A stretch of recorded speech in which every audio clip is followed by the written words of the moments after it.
افسانہ ابابیل خواجہ احمد عباس۔ اس کا نام تو رحیم تھا، مگر اس جیسا ظالم بھی شاید ہی کوئی ہو۔ گاؤں بھر اس کے نام سے کانپتا تھا، نہ آدمی پر ترس کھائے نہ جانور پر۔ ایک دن رامو لوہار کے بچے نے اس کے بیل کی دم میں کانٹے باندھ دیے تھے تو مارتے مارتے اس کو ادمرہ کر دیا۔ اگلے دن ذیلدار کی گھوڑی اس کی کھیت میں گھس آئی تو لاٹھی لے کر اتنا مارا کہ لہو لہان کر دیا۔ لوگ کہتے تھے کہ کمبخت کو خدا کا خوف بھی تو نہیں ہے، معصوم بچوں اور بے زبان جانوروں تک کو معاف نہیں کرتا، یہ ضرور جہنم میں جلے گا۔ مگر یہ سب اس کی پیٹھ کے پیچھے کہا جاتا تھا، سامنے کسی کی ہمت زبان ہلانے کی نہ ہوتی تھی۔ ایک دن بندو کی جو شامت آئی تو کہہ دیا، ارے بھائی رحیم خان، تو کیوں بچوں کو مارتا ہے؟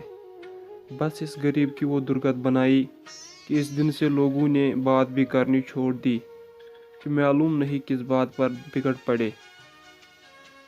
بعض کا خیال تھا کہ اس کا دماغ خراب ہو گیا ہے، اس کو پاگل خانے بھیجنا چاہیے۔ کوئی کہتا تھا اب کے کسی کو مارے تھانے میں رپورٹ لکھوا دو، مگر کس کی مجال تھی کہ اس کے خلاف گواہی دے کر اس سے دشمنی مول لیتا۔ گاؤں بھر نے اس سے بات کرنی چھوڑ دی، مگر اس پر کوئی اثر نہ ہوا۔ صبح سویرے وہ ہل کاندھے پر دھرے اپنے کھیت کی طرف جاتا دکھائی دیتا، راستے میں کسی سے نہ بولتا، کھیت میں جا کر بیلوں سے آدمیوں کی طرح باتیں کرتا۔ اس نے دونوں کے نام رکھے ہوئے تھے، ایک کو کہتا تھا نتھو، دوسرے کو چھدو۔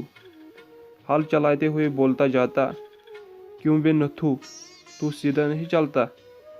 یہ کھیت آج تیرا باپ پورا کرے گا، اور ابے چھدو، تیری بھی شامت آئی ہے کیا؟ اور پھر ان غریبوں کی شامت ہی آ جاتی۔ سود کی رسی کی مار سے دونوں بیلوں کی کمر پر زخم پڑ گئے تھے۔ شام کو گھر آتا تو وہاں اپنے بیوی بچوں پر غصہ اتارتا، دال یا ساگ میں نمک ہے، بیوی کو ادھیڑ ڈالا، کوئی بچہ شرارت کر رہا ہے، اس کو الٹا لٹکا کر بیلوں والی رسی سے مارتے مارتے بے ہوش کر دیا۔ غرض ہر روز ایک آفت بپا رہتی تھی۔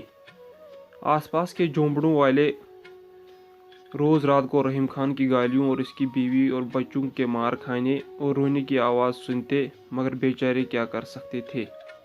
اگر کوئی منع کرنے جائے تو وہ بھی مار کھائے۔ مار کھاتے کھاتے بیوی غریب تو ادموئی ہو گئی تھی۔ 40 برس کی عمر میں 60 کی معلوم ہوتی تھی۔ بچے جب چھوٹے تھے تو پٹتے رہے، بڑا جب 12 برس کا ہوا تھا تو ایک دن مار کھا کر جو بھاگا تو واپس نہ لوٹا۔ قریب کے گاؤں میں ایک رشتہ کا چچا رہتا تھا، اس نے اپنے پاس رکھ لیا۔ بیوی نے ایک دن ڈرتے ڈرتے کہا، ہلاسپور کی طرف جاؤ، ذرا انور کو لیتے آنا۔ بس پھر کیا تھا، آگ بگولا ہو گیا، میں اس بدماش کو لینے جاؤں؟ اب وہ خود بھی آیا تو ٹانگیں چیر کے پھینک دوں گا۔ وہ بدماش کیوں موت کے منہ میں واپس آنے لگا تھا۔ 2 سال کے بعد چھوٹا لڑکا بندو بھی بھاگ گیا اور بھائی کے پاس رہنے لگا۔ رحیم خان کو غصہ اتارنے کے لیے فقط بیوی رہ گئی تھی، سو وہ غریب اتنی پٹ چکی تھی کہ اب عادی ہو چکی تھی۔ مگر ایک دن اس کو اتنا مارا کہ اسے بھی نہ رہا گیا، اور موقع پا کر جب رحیم خان کھیت پر گیا ہوا تھا، وہ اپنے بھائی کو بلا کر اس کے ساتھ اپنی ماں کے ہاں چلی گئی۔ ہمسائے کی عورت سے کہہ گئی کہ آئے تو کہہ دینا کہ میں چند روز کے لیے اپنی ماں کے پاس رام نگر جا رہی ہوں۔ شام کو رحیم خان بیلوں کو لیے واپس آیا تو پڑوسن نے ڈرتے ڈرتے بتایا کہ اس کی بیوی اپنی ماں کے ہاں چند روز کے لیے گئی ہے۔ رحیم خان نے خلاف معمول خاموشی سے بات سنی اور بیل باندھنے چلا گیا۔ اس کو یقین تھا کہ اس کی بیوی اب کبھی نہ آئے گی۔ احاطے میں بیل باندھ کر جھونپڑے کے اندر گیا تو ایک بلی میوں میوں کر رہی تھی۔ کوئی نظر نہ آیا تو اس کی ہی دم پکڑ کر دروازے سے باہر پھینک دیا۔ चूल्हे को जाकर देखा तो ठंडा पड़ा हुआ था। आग जलाकर रोटी कौन डालता, बगैर कुछ खाए पिए ही पड़कर सो रहा। अगले दिन रहीम खान जब सोकर उठा तो दिन चढ़ चुका था, लेकिन आज से खेत पर जाने की जल्दी न थी। बकरियों का दूध दोह कर पिया और हुक्का भरकर पलंग पर बैठ गया। अब झोंपड़े में दोपहर आई थी। एक कोने में देखा तो जाले लगे हुए थे। सोचा कि लाओ सफाई ही कर डालूं। एक बांस में कपड़ा बांधकर जाले उतार रहा था कि खपरेल में अबाबिलों का एक घोंसला नजर आया। 2 अबाबिलें कभी अंदर जाती थी, कभी बाहर आती थी। पहले इसने इरादा किया कि बांस से घोंसला तोड़ डाले, फिर मालूम नहीं क्या सोचा, एक गड़ोंची लाकर इस पर चढ़ा और घोंसले में झांक कर देखा।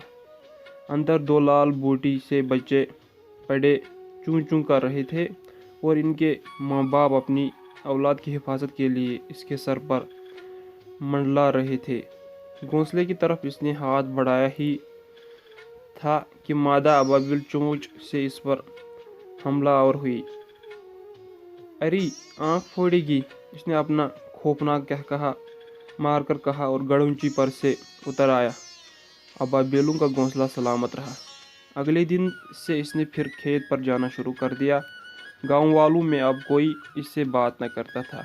दिन भर हल चलाता, पानी देता या खेती काटता, लेकिन शाम को सूरज छुपने से कुछ पहले ही घर आ जाता। हुक्का भरकर पलंग के पास लेटकर अबाबिलों के घोंसले की सैर देखता रहता। अब दोनों बच्चे भी उड़ने के काबिल हो गए थे। इसने इन दोनों के नाम अपने बच्चों के नाम पर नूरू और बिंदु रख दिए थे। अब दुनिया में इसके दोस्त ये 4 अबाबिल ही रह गए थे, लेकिन इनको ये हैरत ज़रूर थी कि मुद्दत से किसी ने इसको अपने बेलों को मारते न देखा था। नथु और छुदू खुश थे। इनकी कमरों पर से जख्मों के निशान भी तकरीबन गायब हो गए थे। रहीम खान एक दिन खेत से ज़रा सवेरे चला आ रहा था कि चंद बच्चे सड़क पर कबड्डी खेलते हुए मिले। इसको देखना था कि सब अपने जूते छोड़कर भाग गए। वो कहता ही रहा, अरे मैं कोई मारता थोड़ी ही हूँ। आसमान पर बादल छाए हुए थे। जल्दी जल्दी बैलों को हंकाता हुआ घर लाया। इनको बांधा ही था कि बादल जोर से गरजा और बारिश शुरू हो गई। अंदर आकर किवाड़ बंद किए और चिराग जलाकर उजाला किया। हस्बे मामूल बासी रोटी के टुकड़े करके अबाबिलों के घोंसले के करीब एक ताक में डाल दिए। अरे ओ बिंदु, अरे ओ नूरू, पुकारा, मगर वो न निकले। घोंसले में जो झांका तो चारों अपने पैरों में सर दिए सहमे बैठे थे। ऐन जिस जगह छत में घोंसला था वहाँ एक सुराख था और बारिश का पानी टपक रहा था। अगर कुछ देर ये पानी इस तरह ही आता रहा तो घोंसला तबाह हो जाएगा और अबाबिलें बेचारी बेघर हो जाएंगी। ये सोचकर इसने किवाड़ खोले और मूसलाधार बारिश में सीढ़ी लगाकर छत पर चढ़ गया। जब तक मिट्टी डालकर सुराख बंद करके वो उतरा तो शराबवार था। पलंग पर जाकर बैठा तो कई छींकें आई, मगर इसने परवाह न की और गीले कपड़ों को निचोड़ चादर ओढ़कर सो गया। अगले दिन सुबह को उठा तो तमाम बदन में दर्द और सख्त बुखार था। कौन हाल पूछता और कौन दवा लाता। 2 दिन इसी हालत में पड़ा रहा। जब 2 दिन इसको खेत पर जाते हुए न देखा तो गांव वालों को तशवीश हुई।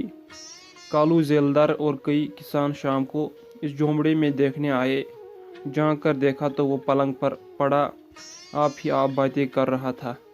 अरे बिंदु, अरे नूरू, कहाँ मर गए? आज तुम्हें कौन खाना देगा? चंद अबाबिलें कमरे में फड़फड़ा रही थी। बेचारा पागल हो गया है, कालू जमींदार ने सर हिलाकर कहा। सुबह को शफा खाना वालों को पता दे देंगे कि पागल खाना भिजवा दें।